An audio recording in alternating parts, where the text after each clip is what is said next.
안녕하세요. 매일 오전 10시 새로운 사연을 읽어드리는 담비예요. 개인정보 보호를 위해 실제 사연 일부를 각색하여 소개하고 있죠. 구독, 좋아요는 저에게 큰 힘이 됩니다. 지금부터 이야기를 시작할게요. 저는 48세 정광수입니다. 건설회사에서 20년 넘게 일하며 쌓아온 재산이 꽤 있죠.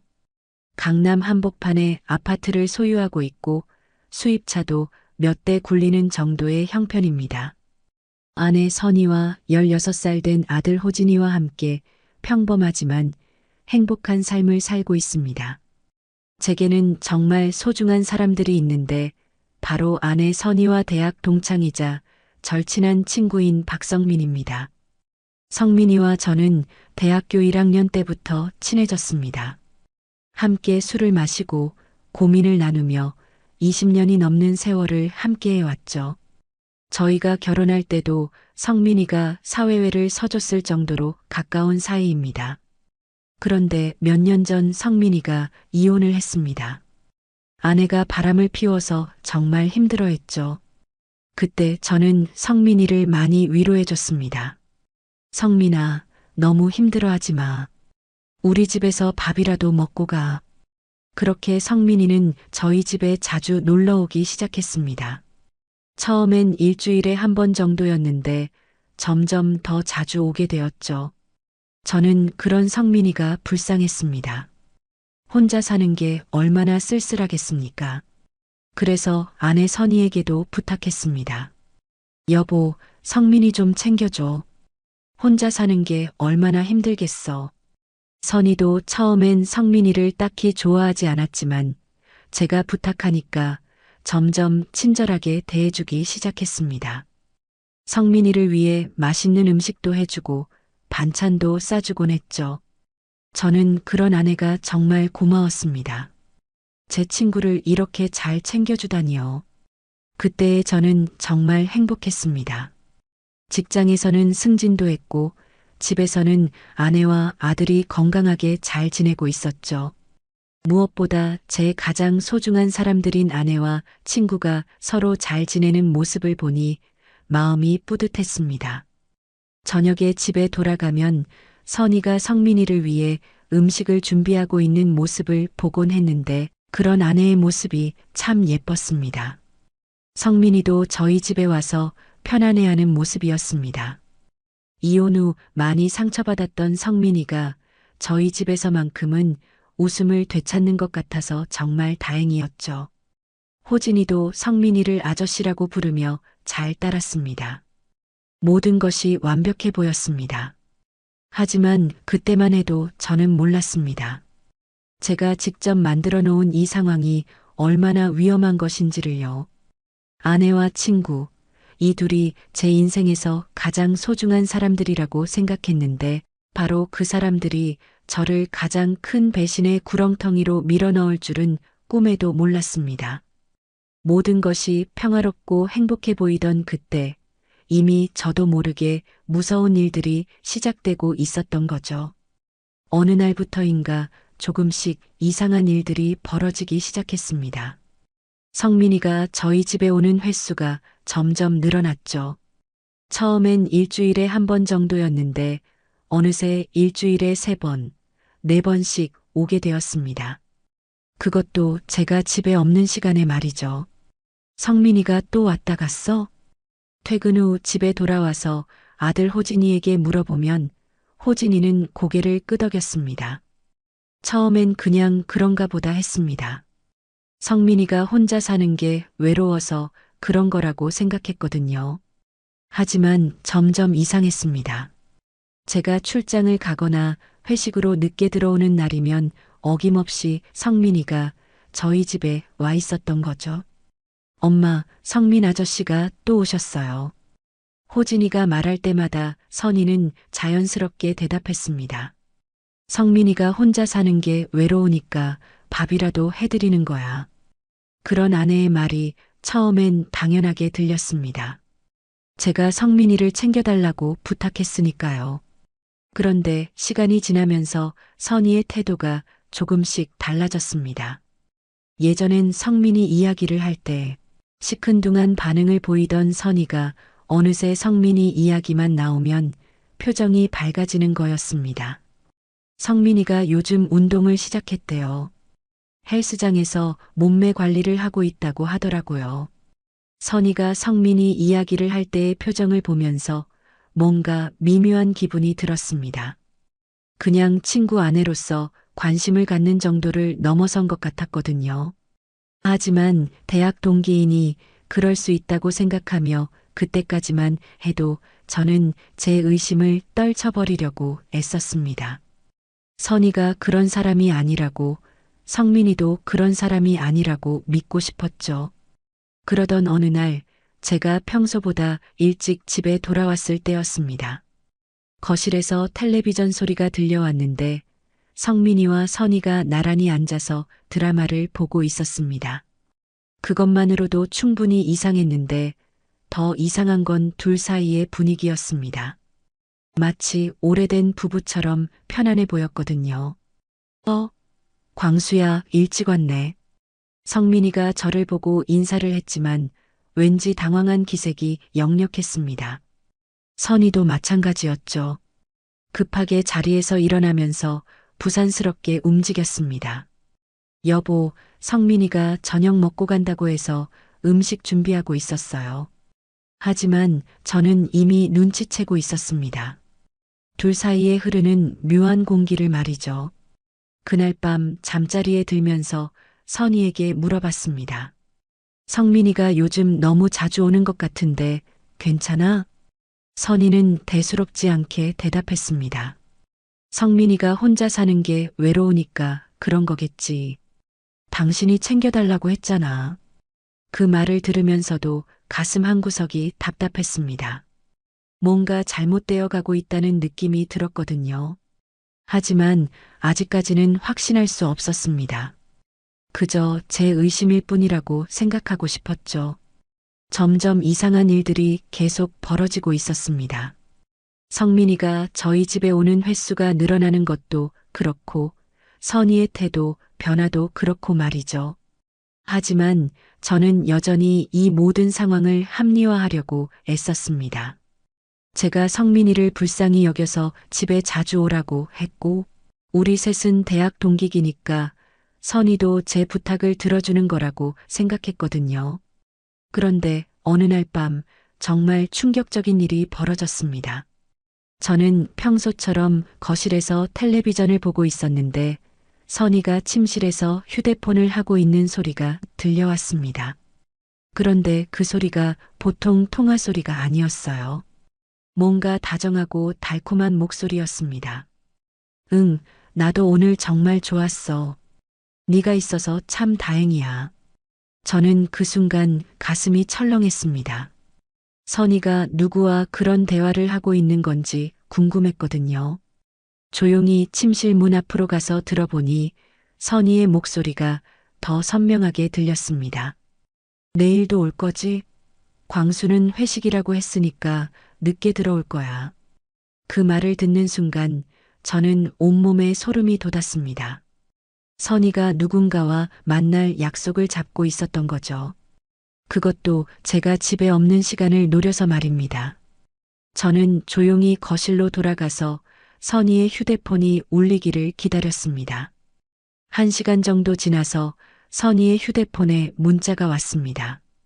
선희가 화장실에 간 사이 저는 몰래 휴대폰을 확인해 봤습니다. 보낸 사람은 박성민이었습니다. 오늘도 정말 고마웠어. 네가 있어서 참 좋아. 내일도 기다릴게. 그 문자를 보는 순간 저는 머리가 하얘졌습니다. 성민이와 선희가 이미 그런 사이가 되어 있었던 거죠. 제가 가장 믿었던 두 사람이 제 등 뒤에서 이런 짓을 하고 있었다니요. 저는 휴대폰을 원래 자리에 놓고 아무렇지도 않은 척 텔레비전을 보고 있었습니다. 선희가 화장실에서 나와서 휴대폰을 확인하는 모습을 보니 정말 화가 났습니다. 문자를 보고 나서 미소를 짓는 선희의 모습이 너무나 낯설게 느껴졌어요. 이 사람이 정말 제가 20년 가까이 함께 살아온 아내가 맞는지 의심스러웠습니다. 그날 밤 저는 잠을 이룰 수 없었습니다. 옆에서 자고 있는 선희를 보면서 온갖 생각이 다 들었거든요. 언제부터 이런 일이 시작되었을까? 제가 모르는 사이에 얼마나 많은 일들이 벌어졌을까? 그런 생각들이 머릿속을 맴돌았습니다. 하지만 아직까지는 확실한 증거가 없었기 때문에 선의를 추궁할 수도 없었어요. 다음 날 아침 저는 평소처럼 출근 준비를 했습니다. 선의도 평소처럼 아침을 준비해줬죠. 하지만 모든 게 달라 보였습니다. 선의의 미소도 말투도 행동도 모든 게 가식적으로 느껴졌어요. 제가 의심하고 있는 걸 모르고 있는 선의가 오히려 더 자연스럽게 행동하고 있었습니다. 그날부터 저는 선의와 성민이의 관계를 더 자세히 관찰하기 시작했습니다. 그리고 점점 더 확신하게 되었죠. 이 둘 사이에는 분명히 뭔가 있다는 걸 말입니다. 그날은 아들 호진이의 16번째 생일이었습니다. 아침부터 선희는 호진이를 위해 생일상을 차리느라 바빴죠. 저도 일찍 퇴근해서 호진이와 함께 생일을 축하해주고 싶었는데 갑작스럽게 급한 업무가 생겨서 늦을 수밖에 없었습니다. 여보, 미안해. 오늘 호진이 생일인데 늦을 것 같아. 먼저 케이크라도 준비해놔. 전화로 선희에게 사과했더니 선희는 괜찮다고 했습니다. 호진이에게도 미안하다고 전해달라고 부탁했죠. 그런데 저녁 7시쯤 되어서 집에 전화를 걸어봤는데 선희가 받지 않았습니다. 호진이도 휴대폰을 받지 않더군요. 결국 저는 밤 9시가 되어서야 집에 도착할 수 있었습니다. 집에 들어서니 거실이 조용했어요.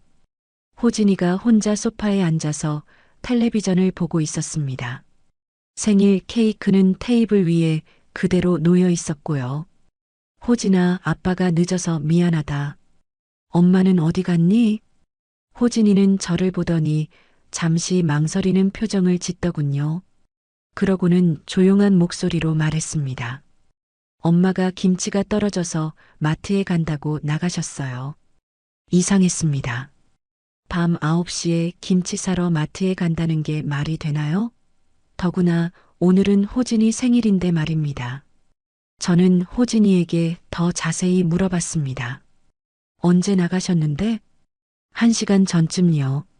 그런데 아빠, 호진이가 뭔가 말하려다가 망설이는 것 같았습니다. 저는 호진이 옆에 앉으면서 부드럽게 물어봤습니다. 왜 무슨 일 있어? 그때 호진이가 저에게 다가와서 속삭이듯 말했습니다. 아빠, 엄마가 성민 아저씨랑 나가셨어요. 차 안에서 손도 잡고 있었어요. 그 말을 듣는 순간 저는 온몸이 얼어붙는 것 같았습니다. 머리가 하얘지면서 아무 생각도 나지 않았어요. 호진이는 계속해서 저에게 말했습니다. 아빠, 저도 처음엔 그냥 친하게 지내는 건 줄 알았어요. 그런데 요즘 엄마가 너무 이상해요. 성민 아저씨가 오시면 화장도 진하게 하고 예쁜 옷도 입고 그래요.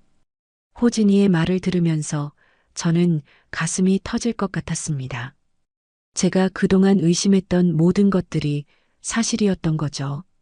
그리고 이 모든 걸 16살 된 제 아들이 다 보고 있었다는 사실이 더욱 충격적이었습니다. 호진아, 이런 얘기 누구한테도 하면 안 돼. 저는 호진이에게 그렇게 말했지만 사실 저 자신도 어떻게 해야 할지 모르겠었습니다. 제가 가장 믿었던 아내와 친구가 제 등 뒤에서 이런 짓을 하고 있었다니요. 더구나 오늘은 호진이 생일인데 선희가 성민이와 어딘가로 나간 거였습니다. 밤 11시가 되어서야 선희가 집에 돌아왔습니다. 손에는 김치 한 포기를 들고 있었죠. 하지만 저는 이미 모든 걸 알고 있었습니다. 선희의 거짓말도 성민이와의 관계도 말입니다. 그날 밤 저는 호진이와 오랜 시간 이야기를 나누었습니다. 16살밖에 안 된 아이가 이런 복잡한 상황을 혼자서 감당하고 있었다는 사실이 너무나 마음 아팠습니다. 호진이는 저보다 훨씬 더 어른스러웠습니다. 아빠, 저 솔직히 말씀드릴게요. 엄마가 정말 실망스러워요. 호진이가 차분한 목소리로 말했습니다. 그 어린 얼굴에 이미 어른의 표정이 깃들어 있었습니다. 제가 아직도 현실을 받아들이지 못하고 있을 때 호진이는 이미 모든 상황을 정확히 파악하고 있었던 거죠. 성민 아저씨가 처음에 우리 집에 자주 오기 시작했을 때부터 이상했어요. 엄마가 아저씨만 오시면 갑자기 화장을 고치고 향수도 뿌리고 그랬거든요. 호진이의 말을 들으면서 저는 그동안 제가 얼마나 둔했는지 깨달았습니다. 아들조차 알아챌 정도로 명백한 상황을 저만 모르고 있었던 거였습니다. 아니, 어쩌면 알고 있었지만 모르는 척했던 건지도 모릅니다. 아빠, 그래도 아빠는 제발 울지 마세요. 이런 일은 누군가는 말해야 해요. 제가 할게요. 그 순간 저는 정말 눈물이 날 뻔했습니다. 16살 된 제 아들이 저를 위로하고 있었거든요. 이런 상황에서 가장 힘들어해야 할 사람은 호진이인데 오히려 호진이가 저를 걱정하고 있었습니다. 그날 밤 호진이는 저에게 충격적인 제안을 했습니다. 아빠, 제가 엄마한테 직접 말할게요. 더 이상 이런 식으로 살 수는 없어요. 저는 호진이를 말렸습니다. 아직 어린아이가 이런 어른들의 문제에 직접 나서는 건 옳지 않다고 생각했거든요. 하지만 호진이는 의외로 단호했습니다. 아빠가 말하시면 엄마가 발뺌할 거예요. 하지만 제가 직접 본 걸 말하면 엄마도 어쩔 수 없을 거예요. 그 밤 저는 잠을 이룰 수 없었습니다. 옆에서 자고 있는 선희를 보면서 20년 가까운 결혼 생활이 이렇게 끝나게 되는 건지 생각했습니다. 한때는 정말 사랑했던 사람이었는데 언제부터 이렇게 멀어진 걸까요? 다음 날 아침 선희는 평소와 다름없이 아침을 준비했습니다. 아무 일도 없었다는 듯이 말입니다. 저는 그런 선희를 보면서 더욱 화가 났습니다. 어떻게 이렇게 태어날 수 있는 걸까요? 호진이도 평소처럼 학교 갈 준비를 했습니다. 하지만 저는 호진이의 눈빛에서 결심을 읽을 수 있었습니다. 오늘 학교에서 돌아오면 모든 걸 끝낼 거라는 각오 말입니다. 그날 하루 종일 저는 일에 집중할 수 없었습니다. 머릿속에는 온통 호진이와 나눈 대화만 맴돌았습니다. 과연 호진이가 정말로 선희에게 직접 말할 수 있을까? 그리고 그렇게 되면 우리 가족은 어떻게 될까? 그런 생각들이 끊임없이 이어졌습니다. 다음 날 저녁 드디어 그 운명의 순간이 찾아왔습니다. 저는 평소보다 일찍 집에 돌아왔고 선희는 성민이를 저녁 식사에 초대했다고 했습니다. 호진이의 생일이 지난 지 하루밖에 안 되었는데 벌써 또 성민이를 부른 거였죠. 거실 테이블에는 호진이의 생일 케이크가 아직 남아 있었습니다. 어제 제대로 축하해주지 못해서 오늘 다시 촛불을 켜자고 선희가 제안했습니다. 성민이도 함께 있었고 모든 게 평범해 보였습니다. 하지만 저는 호진이의 표정을 주의 깊게 지켜보고 있었습니다. 호진아, 어제 제대로 축하 못해줘서 미안했어. 오늘 다시 촛불 켜자. 선희가 밝은 목소리로 말했지만 호진이는 별다른 반응을 보이지 않았습니다. 그냥 고개만 끄덕일 뿐이었죠. 저는 호진이가 무슨 생각을 하고 있는지 알 수 있었습니다. 어제 저와 나눈 대화를 기억하고 있었거든요. 케이크에 16개의 촛불을 다시 켰습니다. 선희와 성민이 그리고 저까지 모두 생일 축하 노래를 불렀습니다. 평범한 가족의 모습이었지만 저에게는 모든 게 가짜로 느껴졌습니다. 특히 성민이가 호진이에게 건네는 미소를 보니 정말 화가 났습니다. 제 친구 아들의 생일을 축하해주면서 동시에 그 아이 엄마와 불륜을 저지르고 있다니 말입니다. 호진이가 촛불을 끄고 케이크를 자르기 시작했습니다. 모두들 웃으면서 케이크를 나누어 먹었죠. 그런데 갑자기 호진이가 포크를 내려놓더니 조용히 입을 열었습니다. 엄마, 성민 아저씨한테 할 말이 있어요. 그 순간 저는 가슴이 두근거리기 시작했습니다. 드디어 호진이가 말하려는 건가 싶었거든요. 선이도 성민이도 호진이를 바라보며 무슨 말인지 궁금해했습니다. 호진이는 잠시 망설이더니 아주 차분한 목소리로 말했습니다. 엄마, 성민 아저씨랑 모텔에서 나오는 거 제가 봤어요. 그 말이 끝나자마자 거실의 모든 공기가 멈춘 것 같았습니다. 선이는 입을 다물고 굳어버렸고 성민이는 고개를 푹 숙였습니다. 저 역시 숨이 막히는 것 같았지만 동시에 모든 게 끝났다는 안도감도 들었습니다. 이제 더 이상 모른 척할 필요가 없었거든요. 선이가 떨리는 목소리로 말했습니다. 호진아, 그게 무슨... 하지만 호진이는 선이의 말을 끊고 계속했습니다. 지난주 화요일 오후 3시쯤이었어요. 학교가 일찍 끝나서 집에 오는 길에 봤어요. 엄마가 성민 아저씨 차에서 내리는데 모텔 앞이었어요. 호진이의 말은 정확하고 구체적이었습니다. 변명할 여지가 없을 정도로 말입니다. 저는 그제야 모든 걸 확실히 알게 되었습니다. 제 의심이 전부 사실이었다는 걸 말입니다. 저는 말없이 자리를 떠났습니다. 호진이의 폭로가 끝나자마자 일어나서 현관문을 향해 걸어갔죠. 뒤에서 선이가 제 이름을 부르는 소리가 들렸지만 돌아보지 않았습니다. 성민이도 뭔가 말하려고 했지만 저는 그냥 집을 나섰습니다. 차에 올라타서 한참 동안 운전대를 잡고 있었습니다. 머릿속이 하얘져서 어디로 가야 할지도 모르겠더군요. 결국 회사 근처 카페에 가서 혼자 앉아 있었습니다. 커피 한 잔을 시켜놓고는 손도 대지 않은 채 멍하니 창밖만 바라보고 있었죠. 20년 가까운 결혼 생활이 이렇게 끝나는 건가 싶었습니다. 선이와 처음 만났을 때부터 지금까지의 모든 순간들이 주마등처럼 스쳐 지나갔습니다.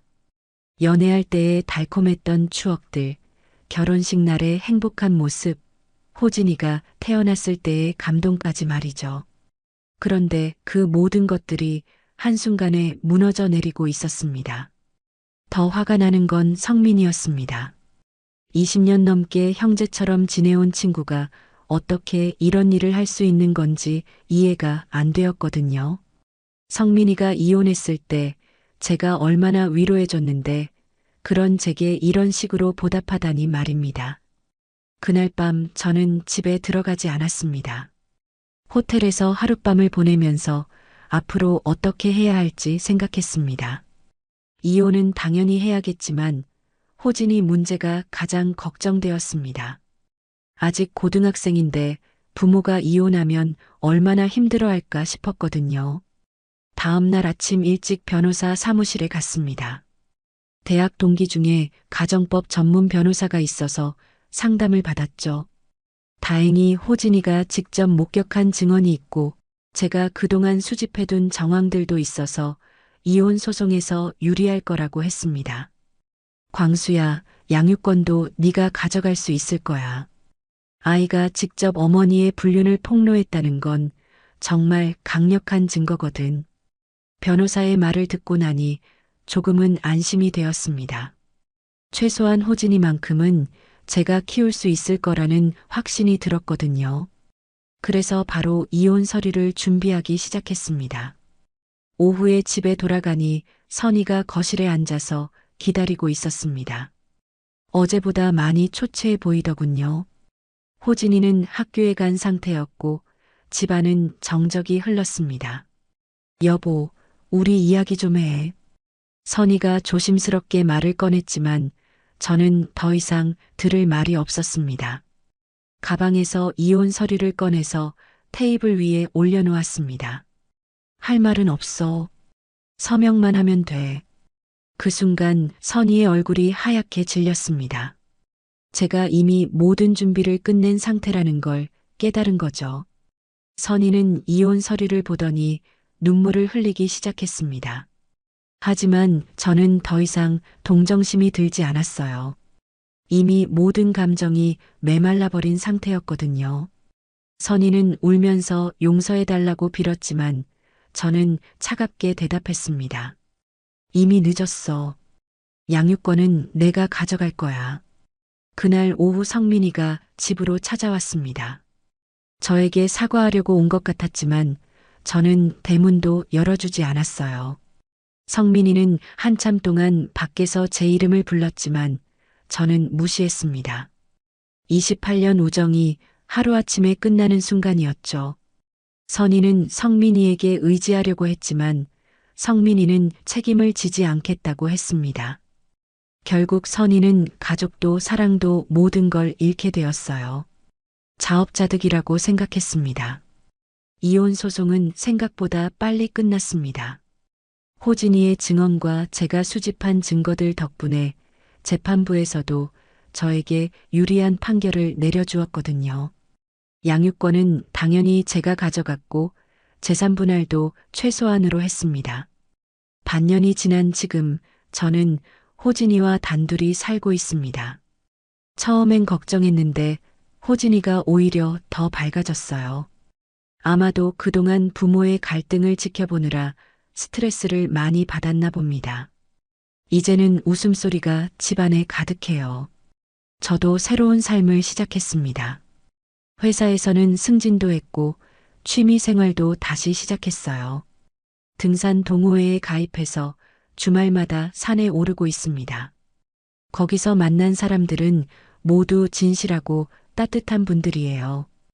호진이는 요즘 공부하느라 바쁩니다. 성적도 많이 올랐고 꿈도 생겼어요.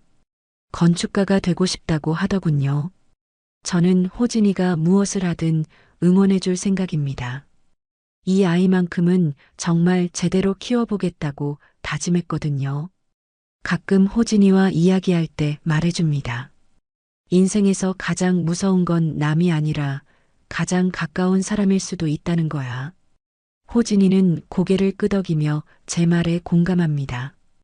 어린 나이에 큰 상처를 받았지만 오히려 더 현명해진 것 같아요. 그리고 저는 항상 덧붙입니다. 하지만 결국엔 진심으로 살아온 쪽이 이기게 되어 있어. 선희는 지금 원룸에서 혼자 살고 있다고 들었습니다. 성민이는 다른 여자와 사귀고 있다는 소문도 있어요. 결국 그들이 선택한 길의 결과를 스스로 감당하고 있는 거죠. 저와 호진이는 이제 서로를 더욱 믿고 의지하며 살아가고 있습니다. 힘든 시간을 함께 견뎌낸 덕분에 부자 관계가 더욱 돈독해졌어요. 앞으로도 우리는 서로에게 가장 소중한 존재가 될 것입니다. 다음 이야기로 또 찾아뵙겠습니다. 오늘도 함께 해주셔서 감사합니다.